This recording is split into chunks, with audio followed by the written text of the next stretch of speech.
Greetings, fellow crystal gems. Tiki here. And BlueDragonFive. And welcome to another ghostly episode of Tiki's Universe. Ooh. Ooh, do you believe in ghosts? I'm afraid no ghost. All right, folks, that's right. It's the show where we cover a whole myriad of animated programming, including Steven Universe, Starverse, Forces of Evil, importantly, Dragon, coming up. Jacob and I have our work cut out for us because we have a new episode of DuckTales airing every single day in the month of May. Well, isn't that nice? You have new episodes of a show, and I'm sure more new shows on the horizon. Of course, we all can't be that lucky, can we? Okay, well, keep in mind, Jacob and I are like a couple months behind on Star vs. Force of Evil, folks, so I still apologize for that. I know we'll definitely recap the rest of the season. I'm not sure how episode by episode we can get on it. But I digress. We'll definitely be covering all the DuckTales episodes as they air. And whatever happened to Big Hero 6, That's Dragon? what I'm saying. I'm waiting on Big Hero 6, and Deadpool's been canned, and it's like nothing's working out for me. Yeah, Big Hero 6, it's like they aired it once, and now it's like it's just kind of in limbo. Everything's coming out Millhouse for you guys. Me, not so much. I'm sorry. All right. I wish I could say you were a theater fan, because then I could tell you that Lin-Manuel Miranda is going to play a major role in DuckTales. By the time I've liked Lin-Manuel Miranda's and Curb Enthusiasm, where he plays a bad guy. That's not that. Look, I don't hate Lin-Manuel Miranda, so I'm not. It's not. I don't have any investment. Shots fired. Like, I don't have nothing against the guy. I'm just saying I love that he's hilarious, and he plays a hilarious villain in Curb Your Enthusiasm. Oh. It's like nothing against the guys. I'm not. I don't get it. That's all. It's really I don't get it. Fair enough. Fair enough. All right, Dragon. So this episode had me a little worried because it was both a found footage episode and an episode that was kind of a return to Beach City. And the last time we did that, yeah, not great. So not great. But I gotta say, Dragon, I think this episode really pulled through for me. It's, to quote our famous catchphrase of this recap vlog, "It's no Mr. Greg," trademark. It's no Mr. Greg, but it'll do. No, it's no Mr. Greg, but it's very heartfelt, and I think I'm really starting to get a liking for these Sadie episodes. I think they're some of the stronger.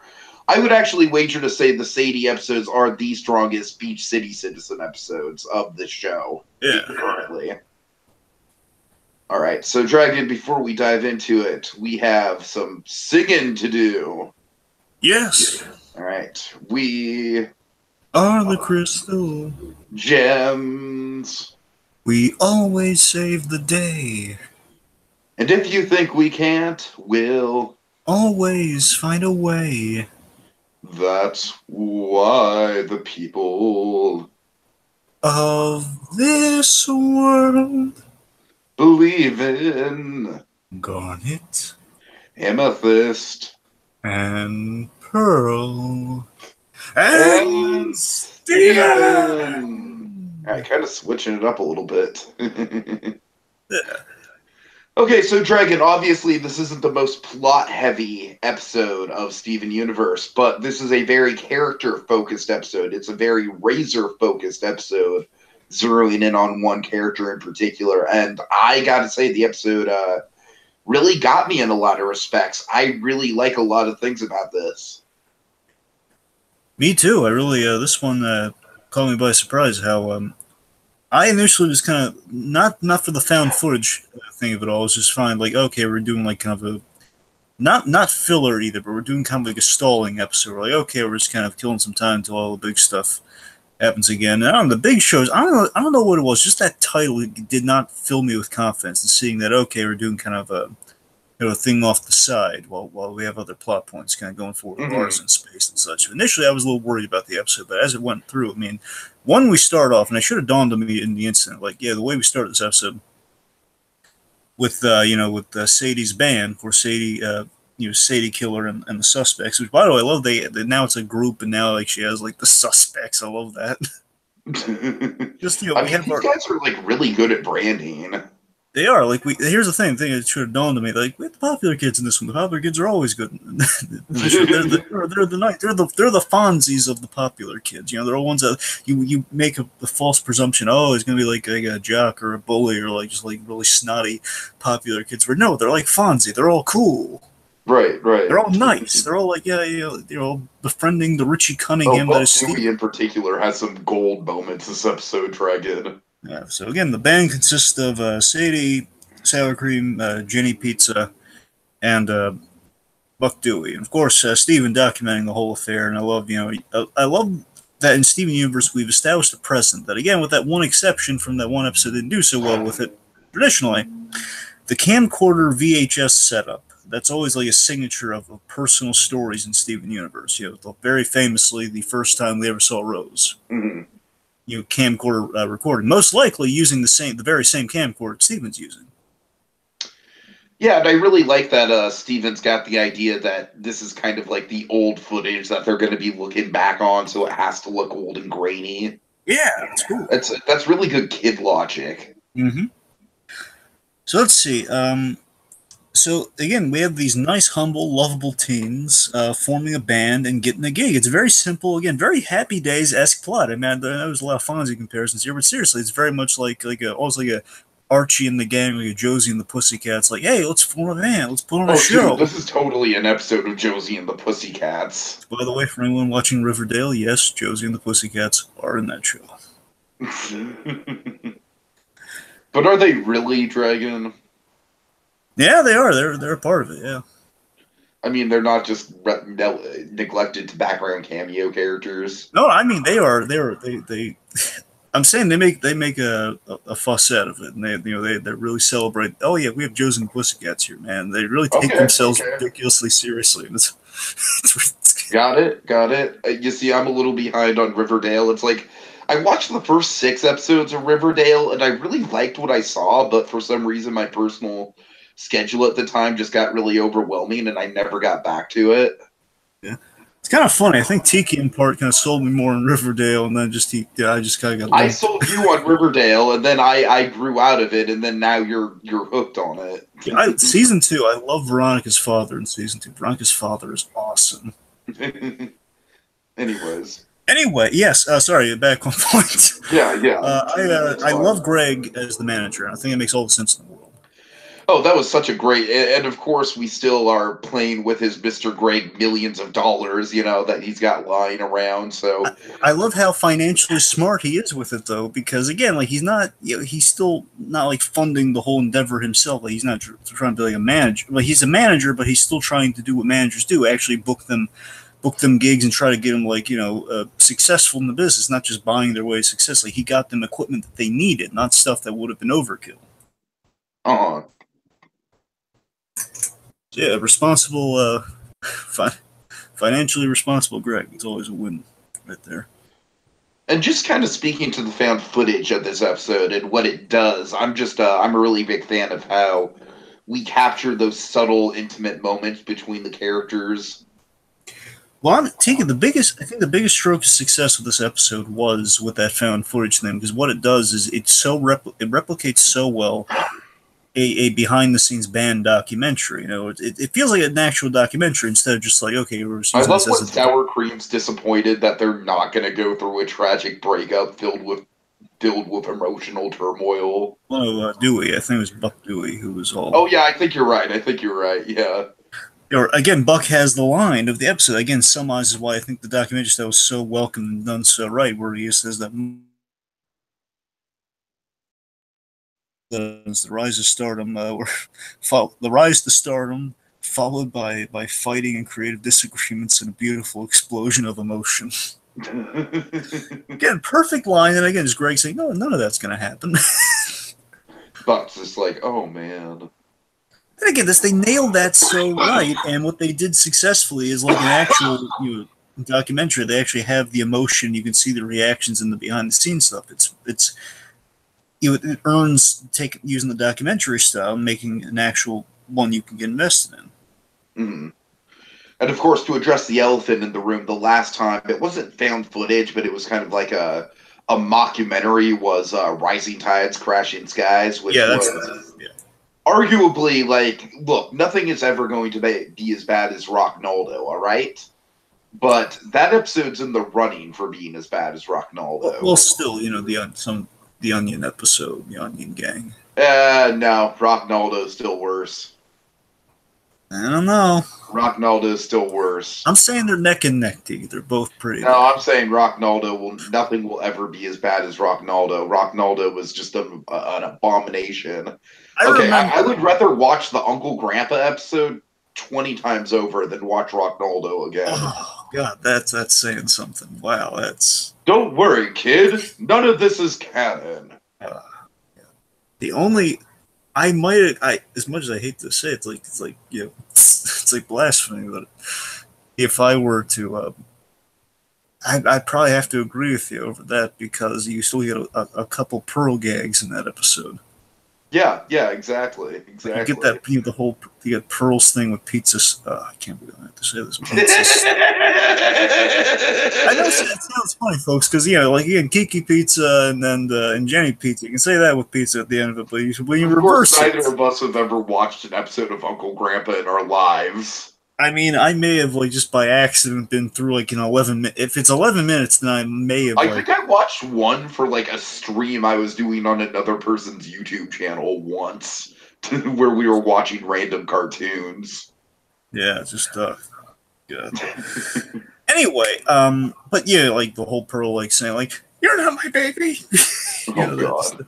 It's like the only redeeming quality of that episode for me is that the Pearl freaking out. And whereas Rocknaldo is just Ronaldo being an asshole for 11 minutes. Essentially, yes. Essentially. And I don't know. I mean, the point is, even Steven Universe, there are a couple misfires. And Onion Gang, to be fair, Onion Gang is pretty terrible for just the way it treats the Steven character in general. That's what I'm saying. They wanted to commit a murder, a culty murder in the forest of a small animal. So yeah, you're right. Anyway, Ronaldo is just so. Anyways, we're really getting off point here. Okay, let's see. So again, the heart of the episode again that we see through the correctly done found footage documentary style is this story that really kind of rang close to me. I really identified with Sadie in this episode. I relate to Sadie in this one. Sadie and Barb's story here, and one I love Barb in this. Barb, Kate Micucci and Kate Flannery. I believe plays Barb the male woman and her mother. They do an excellent job, and they've always been the Barb has always been kind of a fun character. And when we do kind of Sadie stories with Barb, that's been fun, and I love that her story is very relatable, and it's like Sadie wants to maintain her independence and the freedom that she has with this kind of this on-stage alter ego. Mm-hmm. And she doesn't have to. It's kind of the classic thing. You don't want to be self-conscious around people that around relatives or people you know very intimately. You don't want to kind of express that side of yourself. And you also in expressing that side, you want to make sure that the person, that your mother or whoever is not going to want to monopolize that side and want to kind of take creative ownership over it. Exactly. Or again, just kind of embarrass her and such. But the thing I love, and I think what they struck so right, but the reason this episode really impressed me is that we take kind of the usual dynamic, and again, we stay true to it with Barb, where Barb, she's supportive and loving through it all. And what I love is, at least it read to me as, you see very subtle heartbreak played in there very well. That she's there for her daughter, and she's coming out and basically, oh, I'll get out of your hair. She's there. She wants to give her space, and she gets it. I love that Barb gets it, but at the same time, I love that you don't see her we don't dedicate a moment to this, but you get it. You read into it that it's kind of Barb's a little crestfallen that her daughter and this doesn't is want exactly her. Why I think the found footage was pivotal to the episode. Is that it allowed us to really capture those facial reactions. Yeah, and again, I just love that it's almost like kind of that Dr. Osterman, he just there's the littlest facial twitches, and it was like he was weeping. It was another Watchmen quote. But yeah, essentially, I love it. It's like those little blink and you miss it moments captured on film and captured in a sense of where, hey, we as Steven and the audience, a lot of Steven does Steven even appear in this? On camera? I Yeah. don't think so. That's the thing. I love that Steven's in this. If that's right, I love that he's in the episode without being seen in the episode. That just Uh-huh. speaks to the strength of character, and you get it at this point that we care about our Beach City characters as well as we do Steven. So again, so Sadie's story was earning major points to me this episode, ending in the Barb stuff, and just those little like it's such a true life. It's a dynamic and it's a You relationship. know what it reminded me of, Dragon? It reminded me of something that Hey Arnold would do with its parental dynamics. Exactly, it feels true to life, and kind of there's sophistication to how they execute that. I'm really Right, impressed by it. right. Let's see. Also, we had some really funny gags too. I love the Back to the Future reference we did. Mm. And Greg, he's holding the phone up, saying, "Listen to this," and he says, "Oh, you can't really hear that well, can you?" Again, we're not only true to life in kind of our emotional dynamics, but we're true to life in the physics and just the reality of it. Like, no, you wouldn't be able to hear that. Your recording's terribly. I like that Buck Dewey can't tie a tie. Yeah. Also, I love They this. were always clip-ons. I love this little payoff, by the way. I love that. I love that Sour Cream, who's always been very glow stick obsessed, he got lasers and he's so happy. Love that. I just love that he was so happy. Like, lasers! That's all you really need for Sour Cream. That's all he really needs to be happy in this life. He needs lasers. Not his father, he needs lasers. Exactly. Yeah, okay, the other thing last thing I really had for me to address, I guess, I really respect, I'll buy a little Easter egg in case you didn't know, Tiki. Pearl's friend from Last One Out of Beach City was in the concert. Oh no, I didn't catch that. Yeah, All she right. was in the group. I don't think Nice. Pearl was there, but I know she was there. Dragon, it bothers me how little Pearl we've been getting in season 5, but that's a whole other tangent. Oh yes. Well, anyways, get back to my last point, I guess, with all this is Uh-huh. I really respect, and I think where the episode again earns major points for me is I respect the Sunshine reveal. I respect the reveal that Greg's friend, who's on the phone, who kind of gave him the gig and everything, Sunshine, who Sadie, and basically it's a kind of a red herring that, no pun intended, that Sadie sees a woman that again is designed to look a little bit like her mother, like in the chin Uh-huh. and everything. So like, oh my god, it's her mother in a costume. And Steven's being very supportive and just kind of offering some comfort, as well as Greg. Greg had a great kind of heart to heart with her, basically saying my parents, they didn't want anything to do with my music. I mean, it's really unusual. Again, without he's not advising her, but he's just telling her, "Oh man, it's kind of strange. It's like a life experience exchange more than it is like kind of a you know, than a mandated kind of PSA lesson." Right, right. So again, I really respect that we reveal that it wasn't her mother, and that Sadie does feel kind of a genuine sense of.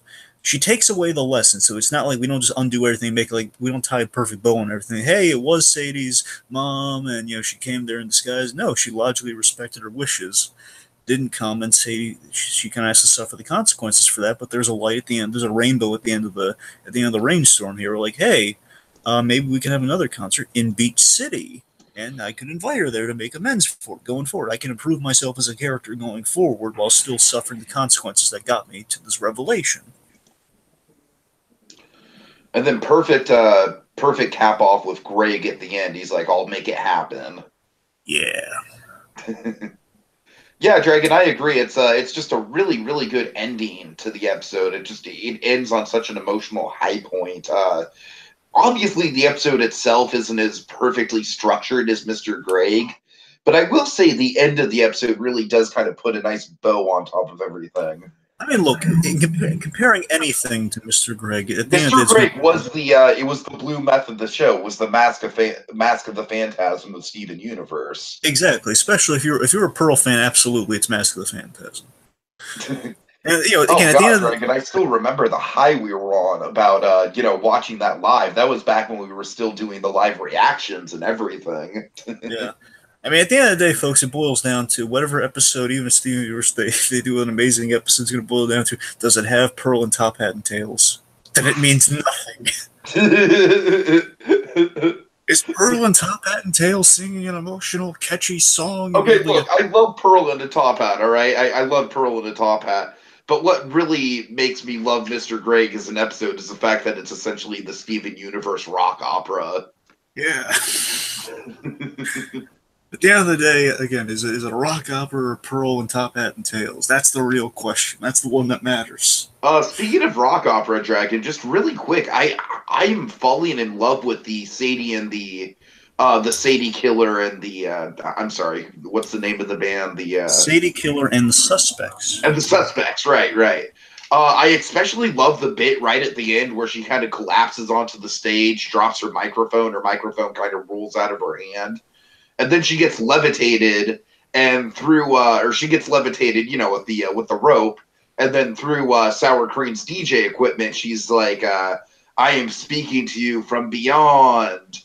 That whole bit, Dragon, was really imaginative for me, and as someone who goes to concerts myself, I wish I could have seen something like that live. Like that's the kind of thing that would get me excited about a concert, is that kind of theatricality.